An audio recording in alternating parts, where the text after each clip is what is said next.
he's going to David Caruso it. Watered down. Ew! Wish I had sunglasses right now. Hey, it's Chris. We're back with the must-have games of October, running 3 years in one video. 2021, 2022, and 2023. Heavily looking at these crowdfunded games. Where are they now? They were the must-haves of the month then. Have they stood the test of time? What are your thoughts? What are your impressions on them now? Brief snapshot overview, my concerns, my question marks, and the surprises, plus and minus, all in one. You ready? Let's go. So starting with 2021, right? Have to start with 2021. And the great thing is most of these games have been delivered. Special mention to Batman Escape from Arkham Asylum from Night Games. That game is still MIA in the nether. Apparently they didn't put out updates for a while. They're finishing the rulebook still, and it's nowhere being delivered. So who knows? But 2021, that'll be in a separate video talking about some crowdfunding disasters and what lessons we've learned from them as a whole. But first up, the highest rated game. Incidentally, the Board Game Geek algorithm skews towards a lot more ratings, and you'll see this very much so a little bit later in 2021. But this has 7,400 ratings on Board Game Geek. Hegemony Lead Your Class to Victory from Hegemonic Project Games. Their upcoming World Order, going to be launching in November. But this simulated asymmetric class warfare style political economic Euro game, way too heavy for me, is ranked 63rd overall. 60 mother frickin' third. And that's essentially with just over a year in our belt from the aspect of being able to play it, right? 8.5, 34th best ranked game strategic wise on Board Game Geek.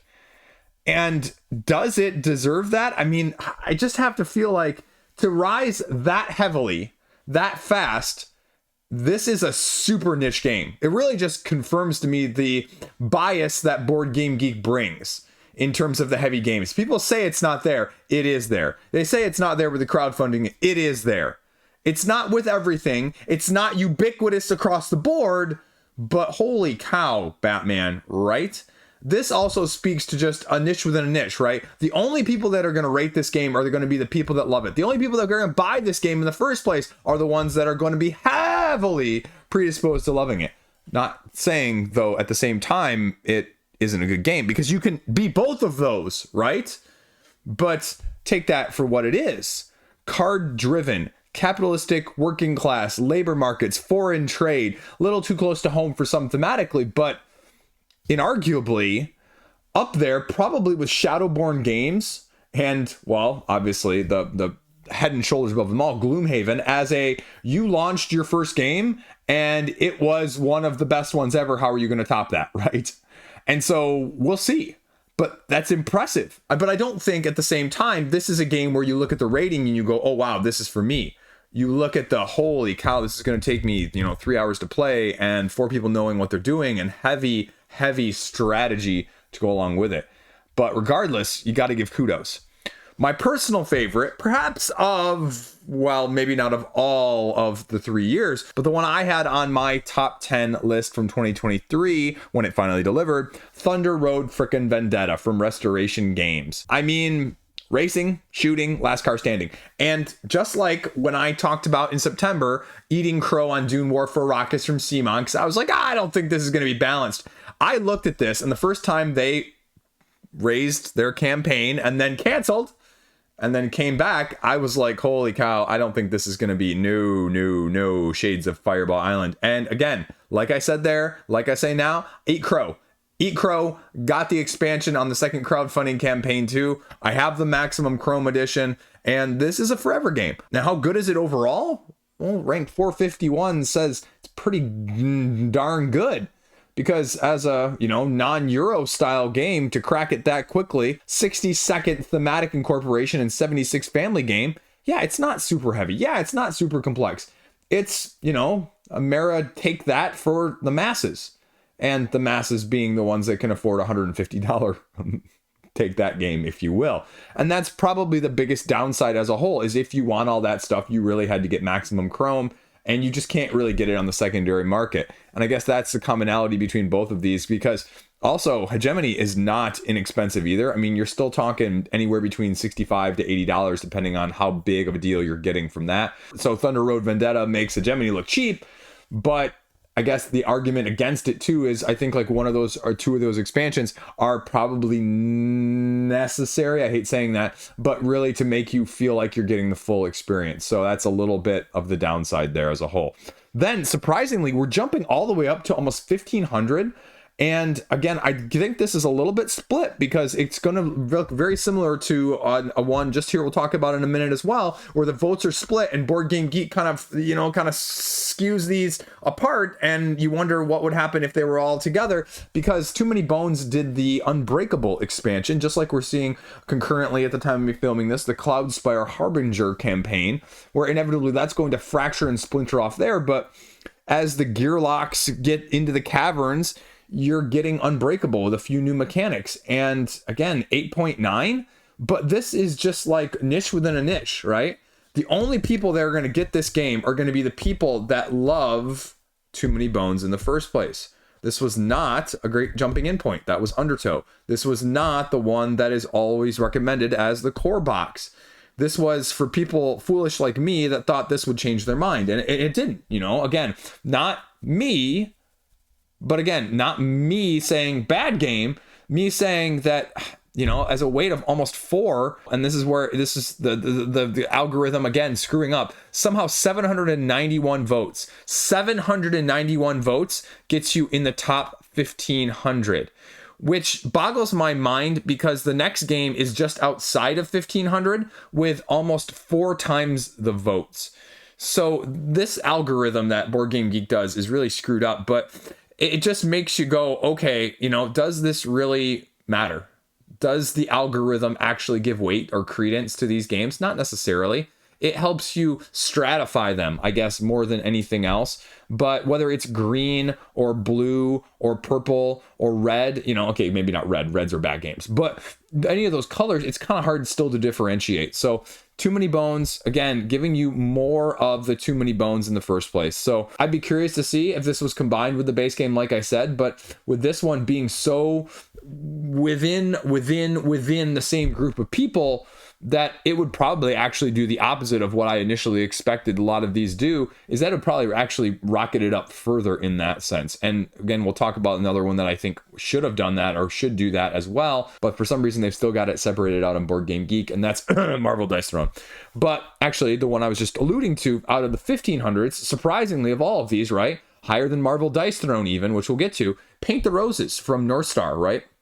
A very interesting deductive royal garden race, outsmarting the Queen of Hearts with a deduction style, trying to figure out what other people's patterns are. Very difficult. Learning curve incredibly high. Have to be paying the absolute utmost attention to it. And I think that is probably the divisive element and why its rating is only 7.2.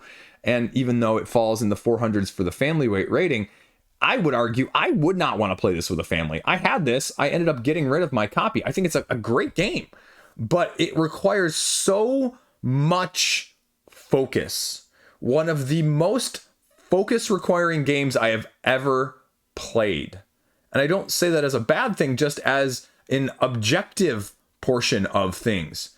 And if you can't give it the utmost, like super hard level Sudoku attention to detail, then it can go sideways. If you have people that, again, with Sudoku, you get it down to 2 numbers, and sometimes you're like, well, I think it's this one. No, you're wrong 75% of the time, right? If you've done Sudoku like I have. And so that's what can happen. And this can really escalate and snowball. And all of a sudden you've lost with 1 or 2 wrong moves. Well, maybe not that exaggerated, but close. So fantastic production, but not for everyone just for those reasons. For those it's going to work for, it's going to work really well. But I think for a lot of other people that were looking for something a little bit not as intense, that's where the 7.2 comes in as a whole. Then, again, Marvel Dice Throne. And I hate this because Marvel Dice Throne is split. It has actually almost 3 times the rating on like the Kickstarter big box as it does the Marvel Dice Throne Scarlet Witch versus Loki versus Thor versus Spider-Man. But because it's sort of the weird iteration version, Board Game Geek decided to split them out, and that isn't even ranked, and it's the versus with the 4 instead of the 8 that has the ranking as a whole. But if you combine those into the 4,000 ratings, I would argue that this is easily top 1,000, probably a lot higher, because again, the dichotomy is that the 3,000 votes on the Kickstarter page have an 8 rating. The 1,100 votes from the Scarlet Witch, Thor, Loki, Spider-Man only have a 7.7. So I would think that this would rocket it way up past most of the other ones that we were just talking about, maybe even bringing it near the levels of, well, maybe not Hegemony, but Thunder Road Vendetta at least. Because again, it sits very similarly to Paint the Roses at about 500. I would argue this is the thing that really helped, as much as people hate this, Dice Throne get onto the map. Like, yes, the first 2 seasons were fantastic, folks, and there's a lot of hardcore people that were very loving it. But this put it more on the map, I'll argue, so that they could do the second time around, so that now we can do Outcasts and you can have more of that. If it gets you more of that, because now they can afford and they can fund and they can splurge and they can go out there and you can get a second adventures, that's what you want. I mean, I don't care if it's not for you, this, IP, because I see a lot of Marvel griping all the time, or IP griping. But if it gets you more, it's Dice Yahtzee attack, right? It is. It's fun though. It's freaking fun. The fun factor overwhelms the simplistic mechanical factor. And I'd argue that similarly, Thunder Road Vendetta does the same in that regard. Then, surprisingly, of all the 2021s, I actually picked this one. I didn't think this one was going to be high on the list. I thought this was actually going to be the lowest ones of the 2021s. Power Plants from Kids Table Board Game. It's the 101st rated abstract game somehow, as your pattern matching area control style, laying these different plants down in a follow similar type action where you have a major and a minor power for the number of plants that you play in a certain amount of the game in the first place. But this jumps all the way up into the 2800s with a 7.2 rating, again, because it only has 1,000 ratings as a whole. So I would argue that this is probably my favorite kids table board game. I've got a copy right back up there still in my collection. The question though with this is, it's one of those games where I like it. I actually kind of like it more than I probably should, but I also don't like it more than a lot of the other stuff in my collection, right? And then brings up the dilemma of, what do you do with a game like that? And personally speaking, I'm actually trying to get rid of games like that for the most part, not because again they're bad games, but I don't feel like I'm going to play this over something else. And I think that's the downside of this. It's not purely enough of an abstract for lovers like myself in that regard, and it's probably not area control heavy enough for those that are more like your Enos or your Blood Ragers, if you will, because it's more Euro, like, I don't know, like, this is a bad comparison, but like a Gangopolis, if you will, from that regard. So it had a lot of Kickstarter exclusive content and a good amount of value, but it's one of those where I also haven't heard anything about it really since, a couple months after it was delivered. So that's probably the downside. Surprisingly, and again, I wonder if this is, again, a Board Game Geek skewing because of the lack of ratings. I was actually shocked to see that Mythwind is actually about 30 spots lower on Board Game Geek from Open Owl Studios than Power Plants, right? Solo, cooperative, cozy, whimsical, valley, magical supply gathering, Zen-ish game. If Lands of Galzier was the open world sort of Amera Take That style light game, this is the equivalent on the Euro side of things. And it's sort of unending. It's sort of open-ended. It's Zen-ish in its attitude towards, endgame. And that's fine. But I'm now wondering how big of a hit is that with people of the similar to the comparison of a dungeon crawl, if you will, right?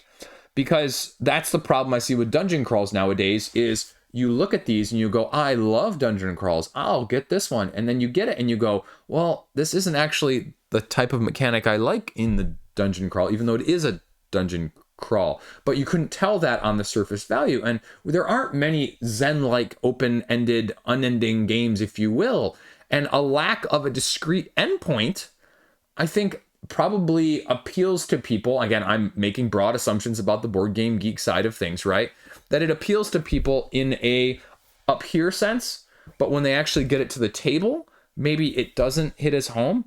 But this one is also well caught up in that it just doesn't have enough ratings as well. So if this had, 1,000 or 2,000 more ratings, it probably would be a lot higher. And it's that one of those where, why don't people rate things on Board Game Geek? Because it's worthless. Anyway, but it's, one of those who gets what, where, and why determines these rankings sometimes with these games of this ilk more than anything else, rather than truly an estimate of how good they are. Surprisingly, right after this one as well, Lords of Ragnarok, right? Lords of Ragnarok is ranked in the 2900s. Again, that's not bad. That's the top whatever percentage of games that have come out of all time. But for a game that was lauded, for a game that was supposed to be the bee's knees, for the next of the Awakened Realms area controls, just doing too much comparatively, right? It was supposed to be the better version, the 2.0 version of Lords of Hellas. Lords of Hellas is ranked 400th. But is it too complicated? Is it too much? I worry about this now with like Nemesis 3.0. I worried about it with Tainted Grail 2.0.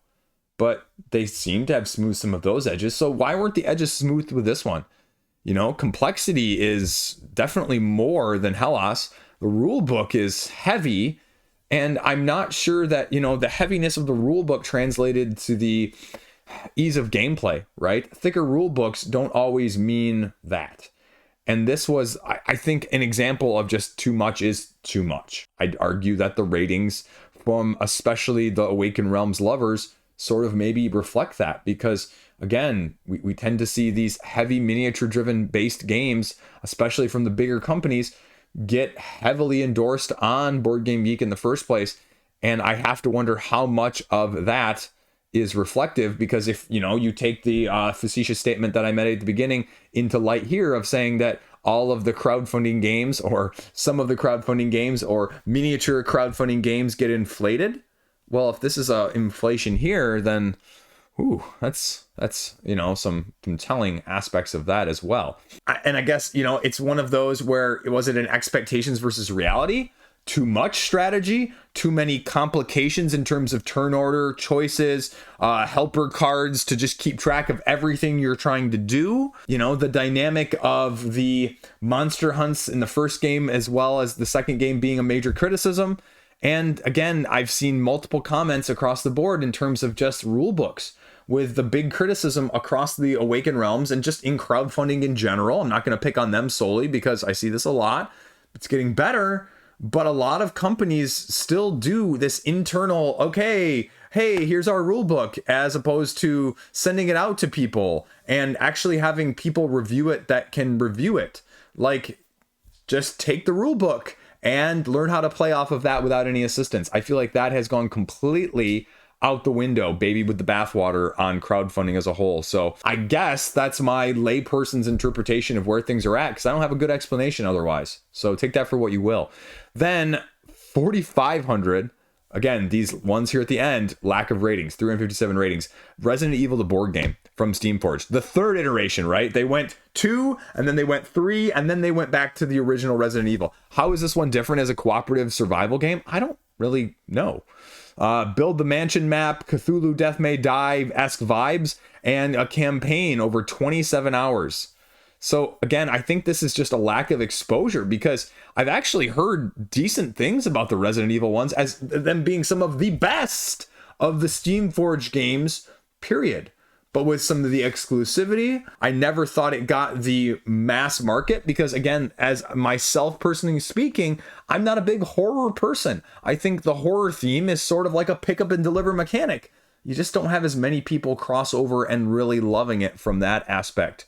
Although, there is some complaint about the iconography, the rule books, and, you know, just the variability in terms of going along and having some of the same issues along the lines of Ragnarok with some fiddliness. I hate that word. But that'd be the question. If you had more votes on the Geek, would it go up? Would it go down? Where would its levels be from that aspect of things? And then the last one here really quickly, Hanamikoji, Geisha's Road. The sequel, follow-up to original Hanamikoji, has a horrible rating of only 6.9 compared to 7.5 as the base game, because there's this big conundrum, like, do you get the original, you know, this I cut you choose style of 2-player head-to-head card dueling as a 2013 game, like 10 years later almost when this came out, and people just don't like the second edition. They just don't like it, and it overcomplicates things, essentially, is what they've done. So go get the first one, I guess, from that aspect of things. Last honorable mention, we'll say, just because it's literally just gotten delivered to backers, I think within the last month or two, Tidal Blades 2, Rise of the Enfolders. Early impressions are very positive, but it's too early to tell what we're going to be looking at or what we're going to be seeing from that aspect. So tune in maybe another year from now, and we'll see how high that one goes too. Now we're going to hop over to 2022. Now, less games in 2022, but also some very interesting mixes comparatively to 2021 and 2023. We're going to go with it because it launched the reprint campaign. Speaking of Shadowborn games earlier, Oathsworn's reprint.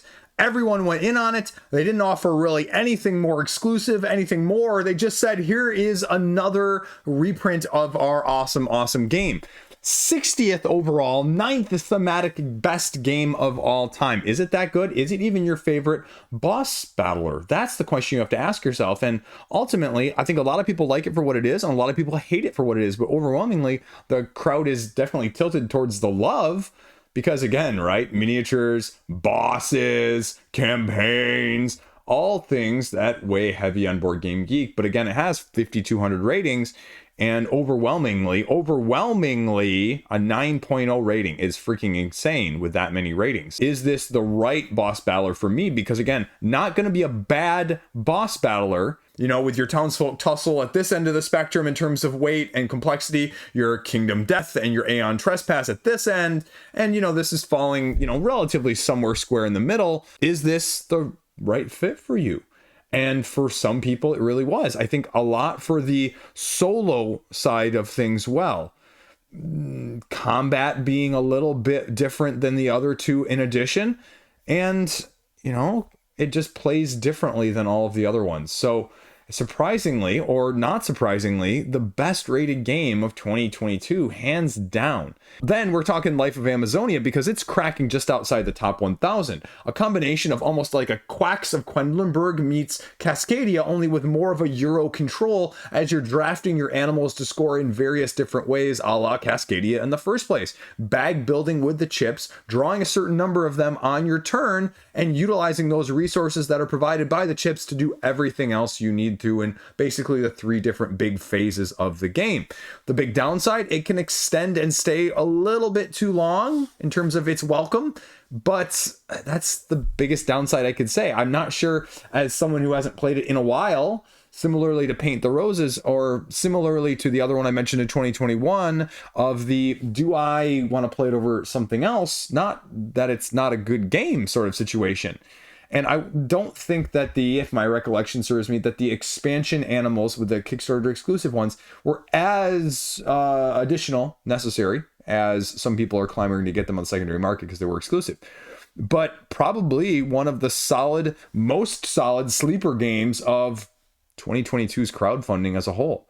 And I think people are noticing it from that aspect, sort of like what we'll talk about in 2023, the comparison there to even say one that's kind of creeping up there with Wondrous Creatures. But ultimately, I mean, also the animal freaking meeples are awesome. So we'll just leave it there before I, say anything that's going to get me in trouble. 20 strong, though. If you would have told me that Life of Amazonia was 500 places ahead of 20 strong, I would have laughed at you. But 20 strong is sitting at 1,500 and 800 strategy. Again, I think just purely from a lack of ratings, even though it has more ratings than Life of Amazonia. It's slightly lower. It's one of those games where every time I see it pop up on, media side of things, it is just being showered with love. Showered all across the media content as a whole. You would think this is the best solo game to come out in the last 3 or 4 years. Although we talked about the one actually that I feel like has gone under the radar and better acclaimed of Legacy of You from September's look back last month. But is it because it's just a solo game? Is it because it's much more heavily dice driven and, that's a little bit more divisive on the chip theory crowd? I don't know. I would argue it's probably not. Or is it because the original offering here with the campaign was you had 3 games and people are saying, I like one or two of them more than the other. And does that skew your rating or your ratings distribution in this game that way? I don't know. I just found a disconnect. And, a couple of people in the comment section were like, Chris, you like randomness. You like dice. You need to like this. Otherwise, you're just a freaking hypocrite. Yep, freaking hypocrite right here, folks. Because you know what? Even though you may like worker placement mechanic, I guarantee another game who uses a similar worker placement mechanic and you really like one and you do not like the other one that does it even just closely but not the same. And that was this for me. I said, okay, I'm going to try this as a non-solo player. I want to do this. And I looked at this and I said, man, just something not clicking. And again, I think with the subsequent iterations, with the Cloudspire one now, and the whole, Roth adjacent style of things that they're going to be from Manny Tremblay, I think this is absolutely going to just get better and better. Tanglewoods, that was the name I was trying to put out there, right? And I think that it's going to go up. I think it has a higher ceiling than a lot of these other ones, even from, 2021 and 2023 that we'll talk about. But I kind of want to see how you evolve this system. And then just like with Dice Throne, it's kind of split out. Is this going to affect that? Because if there's one of these that's really good and one of these that's not really good, and do you log them all under the same on Dice Throne? Do you log them all in the same under 20 Strong? I'd be curious to see how that goes, because you definitely have individual markers for all of this. So I picked the main one, but how is that going to look a couple years down the road? And is it going to have one that definitively is better for people or not? And I have no idea. Or is it going to be a pick your IP and go from that style of things as well? Then, I'm going to cover it because it had an expansion. And I think it's a good look back as well. Deep Madness from Dimension Games. The dark, under the water, hold your breath, incredibly difficult dungeon crawl done in a different way, ranked 1400s right now. So actually I did these out of order, I guess. I just had those flipped here with 20 Strong, but we'll leave it that way. Little bit of a heavier dungeon crawl overall, but one of those that now that this is a long time forever ago on crowdfunding, right? We're about 6 years out from it originally, and I don't hear anything of it. It's one of those I akin to the dungeon crawl version of a Ghost Stories or a Last Bastion, where it's just incredibly difficult and you want it if you want something punishing. Like that was the impression for me. 237th thematic game though, but I don't hear anyone talking about this. When people are talking about their best dungeon crawls ish of all time, I don't tend to see this one mentioned as frequently. I'm not going to tell you it's not mentioned. Again, though, from a horror perspective, I've never had any interest, so my own bias is showing through right there. So I could be completely wrong on that side of things, but I know they've put out like tons of expansions for it too, and is it just got a little bit, he's gonna David Caruso it, watered down. Wish I had sunglasses right now. Okay, next game. I'm sorry, I couldn't resist. It was just set up so perfectly. Then off the page games, Harrow County. There's just too early to tell, right? Just got delivered earlier this year. 4200s right now, 8.1 rating. It's, a 1 versus 1 asymmetric route style of things. And they added a third player, they added a solo mode. And I think that's probably the biggest criticism I've seen across the board, is that some of that makes it like overly complicated.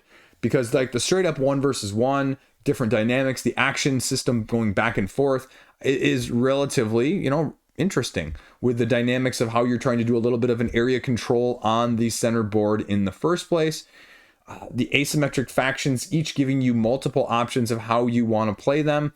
But, chapters, adding rules, tutorial systems, is that for you? Because they also deluxeified it out. And that's another one where an asymmetric, almost, I don't want to say abstract, it's not really an abstract-ish game, but that has those feelings, thematically, that you could, do without the theme and still get some similar vibes.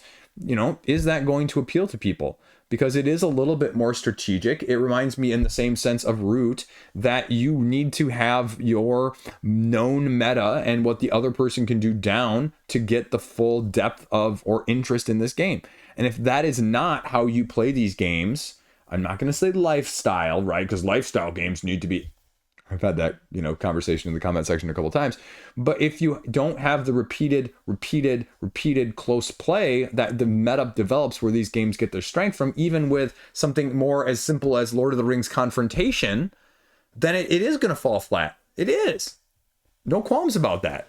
You have to love what this is bringing, not what you think it is, but what it actually is. And so maybe that's going to be part of its problem, or it's just not going to have the wide coverage in that sense to ever increase the rankings, but we'll kind of see.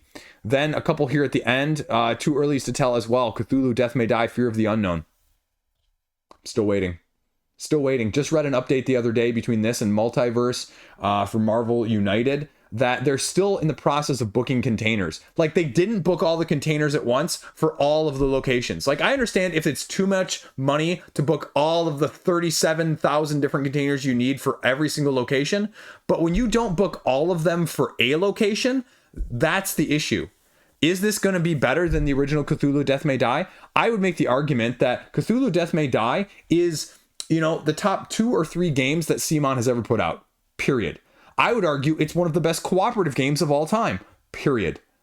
Is it overproduced? Absolutely. Is it a hell of a lot of fun? Abso-freaking-lutely. Does the fun factor outweigh the complexity factor and the thinking factor that you sometimes are desiring? Absolutely.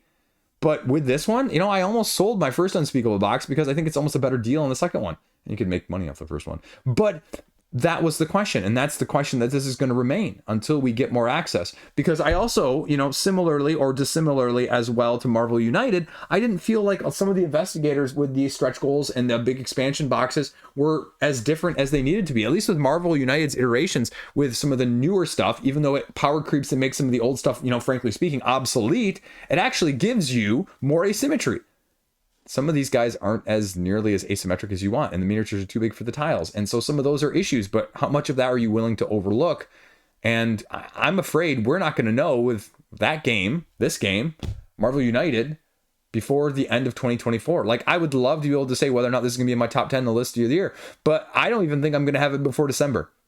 I'll be lucky if I have my Marvel United multiverse then, which really pisses me off as a side note, because there are people in the US who have had it for like a month or two already.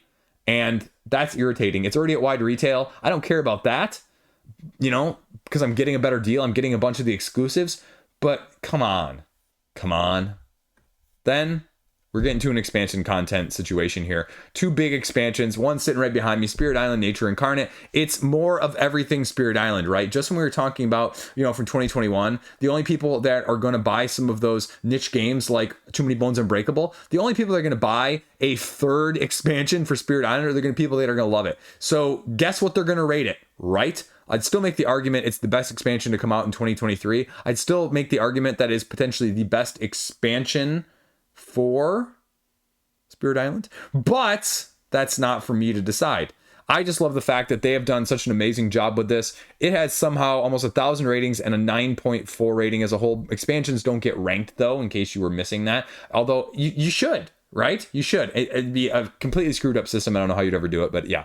Then Oceans, the expansion to Oceans Legends of the Deep from North Star as well. So relatively well thought of, but 100 ratings, right? It's adding more legendary stuff in their game system of the Oceans evolution style as a whole. So relatively well thought of, but again, one of those games where, the deluxeifications really won people over. And I don't hear as much about it recently, even for a game 3 or 4 years ago, but it clearly has a standing and a holding because the overall game is still rated in the 500s on Board Game Geek and 7.4. So I think it's a very solid sort of engine card build style game.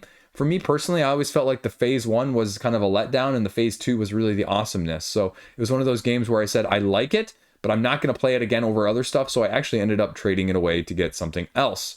And then, last up honorable mention here is Queen's Frickin' Dilemma from Horrible Guild. We are now over a year out from when it was supposed to be delivered almost, and it was supposed to be delivered in December of 2023. and they don't even have like production done. They're not even like close to final production at this point. And it's the standalone sequel to King's Dilemma, where you have your competitive narrative legacy.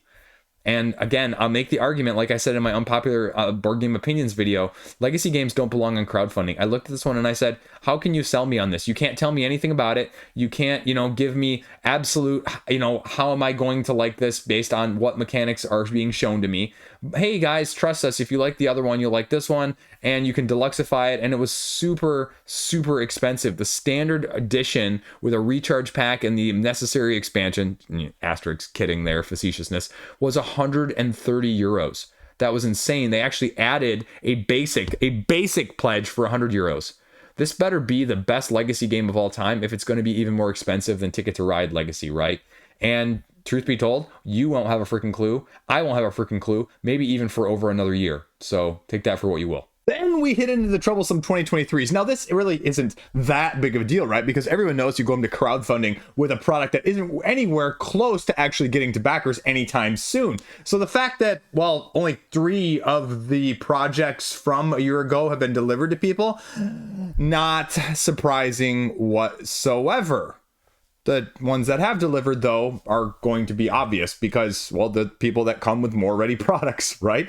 First up, Ezra and Nehemiah. Already, if the skewing of the heaviness isn't there present on the Board Game Geek elsewhere, already in under a year, it's about to crack the top 1,000, and this is already 500th, essentially, from the best strategy game ever made from Garphill. Again, great product. You're going to get your quality, but is it, as someone else recently said in a different way, what is different about this Euro worker placement style vibe here this way?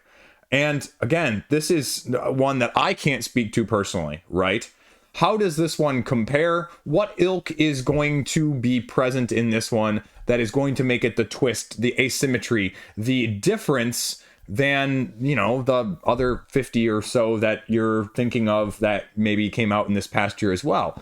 Why is this one better than those? Thinky, puzzly, interactive gameplay, solitaire multiplayer at the same time.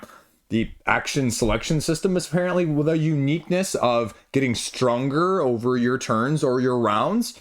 So is that enough for you? I personally, again, can't speak to the Garphill games. I think they all look very similar to me, probably as the Euro people look at the dungeon crawlers and go, I have no clue what the difference is between those. Aren't you all just chucking dice and rolling and moving? But again, people must like it for what it is who are enjoying that type of game in the first place. One I can speak a little bit more on firsthand is Cascadero, which is, again, similarly out at 2,600 at the time of me filming this. I would make the argument, though, that of my, Dr. Rayner tile layers, this is right up there with Babylonia for me. Not in the sense that it's ever maybe going to eclipse a Tigris and Euphrates or a Yellow and Yangtze, whichever side of the coin that you fall on from those two, but in the sense that it's going to appeal to the people that love the heavier of those two, but it's also going to be much more accessible for people who aren't familiar with this style in the first place or are newer to the board game scene as well. To be able to satisfy that overlapping Venn diagram of people is freaking impressive, and to do it in another different way. I love it. It's a great game, but I think that's going to rise up the ranks even further, and I think people are ultimately going to like it. Is it going to replace any of those others? Well, that's the great thing, is I don't think it replaces any of the other similar designs, but just like your worker placements, you can choose which one is right for you. Then the only other one that is really delivered is Wondrous Creatures from Bad Comet, right? Innovative worker placement, hundreds of fantastic little meeples. I have a copy. It's going to be reviewed before the end of the year. And the thing I'll say with this one, even though it's only sitting in the 4400s right now, 8.2 rating, only 300 ratings, but I have seen a clamoring for this on the secondary market. It's one of the few games that I've seen delivered in the last 6 months that more people are asking for it rather than I see selling it. So I'm not sure if that means anything at all, but with the interaction of how this is doing, because this is very apparent. They shout it from the rooftops about how you're interacting with the surrounding icons from where you actually place your workers to get your resources or cards or activating special effects. there is something different there because the terrain that you're interacting and placing them on in the first place is also changing and evolving worker abilities as well as creature cards. So I would make the argument that this one has an incredibly high ceiling if it gets more widely available. Bad comment though, right? That's 2-in-1 video from them that are highly underrated and underappreciated that people are a little bit clamoring to get their hands on now. So yeah, right? I don't think Wild Serengeti is probably their other third big one that is as well thought of comparatively. But I mean, I would put them on the short list of small publishers to watch out for whatever else they've got coming up in that sense. So you can, have an idea of what might be something solid to be looking at in the near future. And speaking of that, it's a game called Shallow Sea, which isn't on crowdfunding yet. So check that out on the Board Game Geek forums if you want a little more info. Before we get to the undeliverables, I have to include this because just like with 2022, a massive expansion for a game that you probably didn't even realize was rated that high that I covered earlier this year. Keep the Heroes Out. Their boss battle expansion delivered, offering more scenarios, more asymmetry, more bad guys to play as and cool looking freaking meeples, and bosses that you can integrate, not only being able to beat, but also win and play as them going forward. It's freaking sweet. But did you realize this game is 558th overall from Brew Games, right? 105th thematically and 107th family-wise. This is a great reverse sort of tower defense style, tile laying, carry resources around, deck build your monster with all sorts of actual meaningful asymmetry. It's probably the most underrated cooperative game in my collection. It's a little long for what it is at times, and it can snowball one way or the other. So it's not perfect in any sense, but what it is it's a whole hell of a lot of fun. And sometimes that trumps perfection of a numerical mechanical sense. So, right? It's a great game. And I'm actually, truth be told, shocked that it's that high. I thought I was one of the few people that was aware of this, but no, 3,300 other people are somewhat-ish mildly agreeing because it's got an 8 rating on Board Game Geek. Now, the undesirables, the undeliverables. Right? Neither of those are true, but I just went with it for hyperbole's sake. It was the first thing that rolled off my tongue there because that's what I do on this channel. The games not yet delivered from 2023. The Witcher, Path of Destiny, right? Go on boards, massive implementation of this IP. I mean, has there ever been another IP on crowdfunding that has come anywhere near the funding of The Witcher? I don't know if that's Go on board and them striking with what they've done with that and Cyberpunk, or if it's Go on board just in general, like the next Awakened Realms Simon, but they're killing it here. And the problem is, you're not going to have it by the end of the year. Now, that's not going to be terribly over late in terms of that, but as a lighter style fairing from them, as a tableau card builder that they threw in miniatures on top of, I wasn't a big fan of the miniatures. And they didn't necessarily say, okay, we're going to easily separate these out. So, get it exclusivity wise from that aspect if you want. And for a card-driven tableau builder, it still was going to cost you nearly $200 shipped on the crowdfunding page. To be fair, that was going to get you 3 expansions, a deluxeified core box, and some stretch goals. So lack of content is never going to be the issue. If you wanted to shade it, you could even do that for putting another extra $30 on it. But tableau building card-driven games and miniatures. So you'll probably get it 6 to 8 months late. They have projections right now at the time of me filming this in May of 2025. But I would make the argument again, is this going to be a Marvel United for you or not? And I use that in the most vague sense of a lower level complexity game that you paid a lot more for, that you can enjoy to that level or get it played a lot easier than other things or multitudes of $50 games. Because I'm never going to begrudge you if you play a $200 game 37 times. Because that's better than playing, 4 $50 games one time each, in my opinion. Is that work for you or not? And the card-driven tableau, get icons to match what you need as a story-driven aspect of things, I think that's going to be very interesting to see what the final product looks like. I don't think they actually had a rule book as well during the campaign. And so the combination of that said, for me, I'll, try before I buy, essentially, and see what the end product looks like. And, we'll maybe know 6 to 8 months from now. So, I mean, that's about your average crowdfunding delay at this point. So no big deal. Did you know they actually did a whole separate Ronin version of that, though? They basically made them all, over from the East. And they gave them all that side of things. Again, it's a whole separate core box on the page as well for $60 additional. So you can get in if that's more of your thematic incorporation. Then, speaking of Godzooks amount of money, Marvel Dice Throne X-Men. And I'm not going to let the fanboyism all over this, because you know what? I don't really care what Deadpool miniature it was. I don't care if it got delayed. You know what? We'll get it later this year if we're lucky. You'll probably end up with it more like in Q1.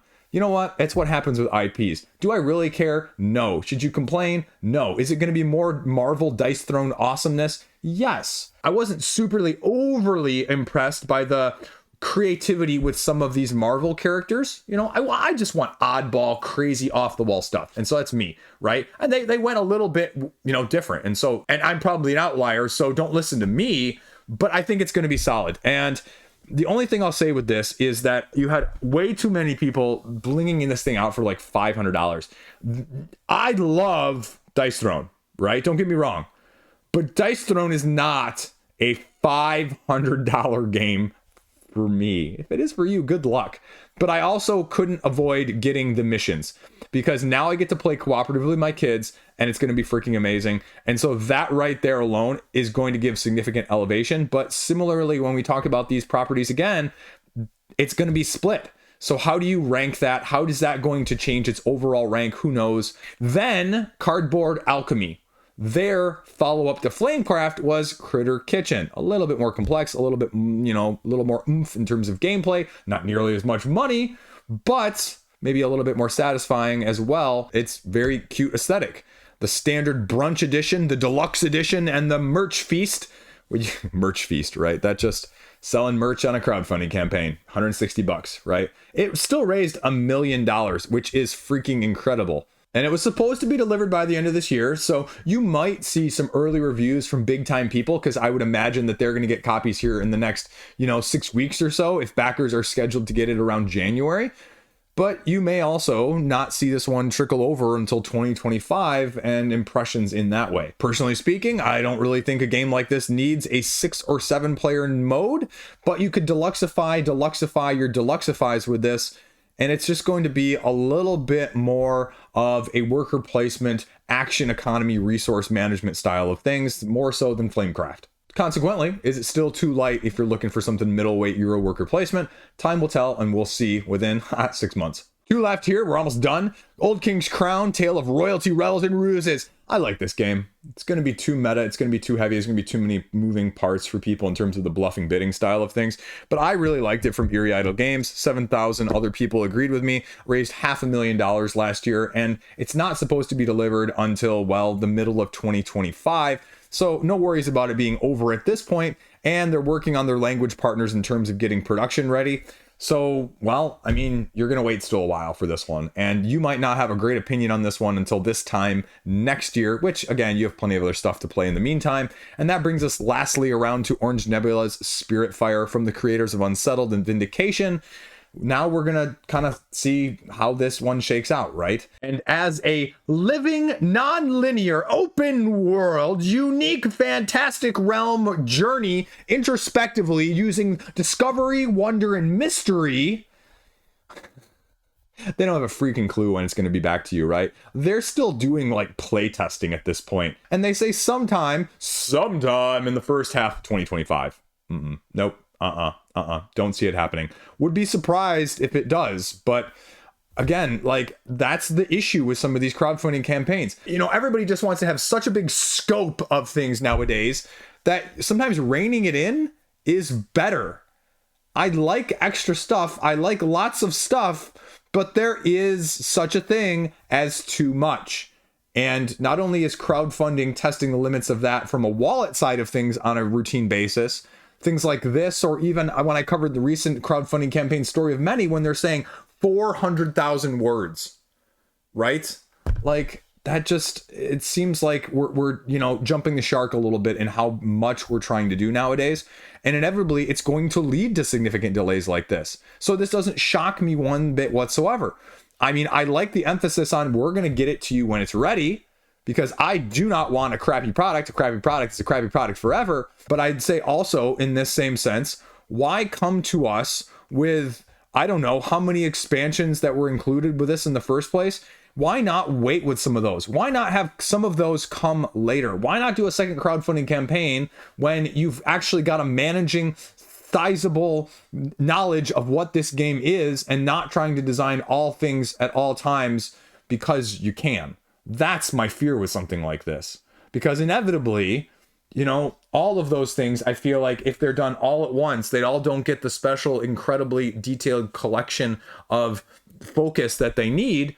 And you end up with some stuff that's a little bit kind of all over, or some stuff that you like better than others, depending on your mileage or what goes into them. So that's my fear. I have no clue, though, at this one. This one could be one of the best games that you're going to ever see in 2025, or it could be a True Bang Legends. Whew, right? Anyway, speaking of that, got to go open that one up, or you know what? Screw it, I'm just going to sell it. That's all I got.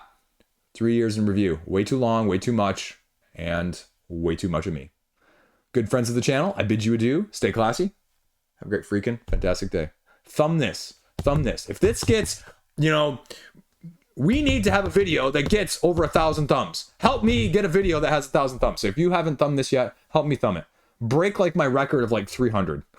Right? You know you can. Do it.